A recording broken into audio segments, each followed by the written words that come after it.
Yo guys, Jonathan here, and these are the brand new Beats Solo Pro, which are surprisingly good. And if you want to see a more in-depth video on these, definitely let me know. But specifically, what has me excited is there's a feature within these that I think gives us a really good sneak peek or look into what to expect with the rumored AirPods Pro. Also, big thanks for all the love on the music video shot on the iPhone 11. And if you missed that, I will drop a link down below. So to quickly fill you in on those AirPod Pro rumors, better build quality, and those renders honestly almost remind me of those old school Apple in-ear headphones, which I actually love. So if that's where we're going, I am all about it.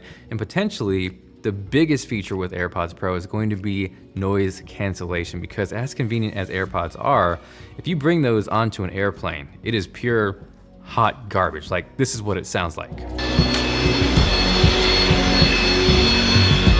So enter something like these, the Beats Solo Pro. And remember, because Apple owns Beats, they're essentially if AirPods were on-ear headphones. They have the same H1 chip, so you get that super quick, super slick way to connect. Once you're paired though, all you do is whip these out of your case or bag, open them up, and they're already paired to your phone, which is awesome. Just like AirPods, you also get that battery indicator in the widget section, which is a nice touch. But one of my favorite iOS 13 features is the ability to share audio, say from AirPod to AirPod, but it also applies to any of the new Beats with an H1 or W1 chip. And again, currently AirPods on a plane are trash. So the idea of using two of these with one iOS device is really cool. So as far as how to go about that, you would swipe down to access Control Center. You should see the Beats Solo Pro, or they could be AirPods. Below that, you have a little tab to share audio. Press that. It'll then ask you to bring that next pair of headphones close and connect just like you would with normal AirPods, and bam, you are good to go. Now again, these Beats Solo Pro have active noise cancellation, but it's the integration with iOS 13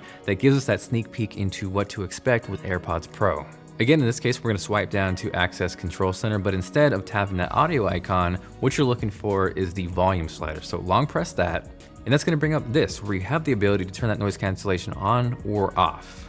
Now with the Beats Solo Pro, there are actually 3 different modes. Active noise cancellation, which of course will cancel out the noise around you. There's a transparency mode, which uses the microphones to let the sound in so you're more aware of your surroundings. You can toggle between those with a single press on the button located on the bottom of the ear cup, or you can double tap and that will turn everything off, which also gives you the best battery life. Now it's not clear if those AirPods Pro will have all 3 of those features. Maybe it's just noise cancellation on or off, but I assume because Beats and Apple are essentially one, it would get all 3, but we'll have to wait and see.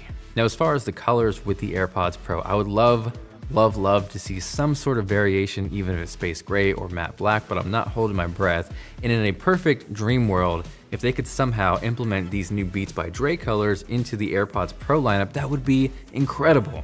Now jumping back to those classic Apple in-ear headphones, again, I really like those. At the time, I think they sold for around $70, which is definitely pricey, but that was also pre-EarPod, and what they included with the phones then was awful. So with that kind of design, even if you compared them to AirPods today, you're gonna get much better isolation, much better low end and bass. So if they can bring that back in AirPods form and add active noise cancellation, I think that's going to be a win. I think it's also a safe bet we're gonna see wireless charging. I would hope maybe better battery life, much like we saw with the iPhone 11 Pro. But if we're getting into dream requests or wishes, one thing that you can't do right now with the current AirPods is change the volume without using Siri. Again, going back to the Beats Solo Pro, hopefully being a preview of what to expect with the AirPods Pro, you can control volume on these without using Siri by pressing up or down on the side of the headphone. Now, unfortunately, much like the iPhone 11 and the 11 Pro, I think we still see Lightning as opposed to USB-C on these new AirPods Pro. It's what we see here on these Beats Solo Pro. So we're not quite there, the dream of all USB-C, but either way, it's looking pretty enticing. I'm excited. Let me know what you think with a comment down below. Thank you guys so much for watching. And again, if you missed that music video shot on the iPhone 11, that's linked up here and down below. This is Jonathan, and I will catch you guys later.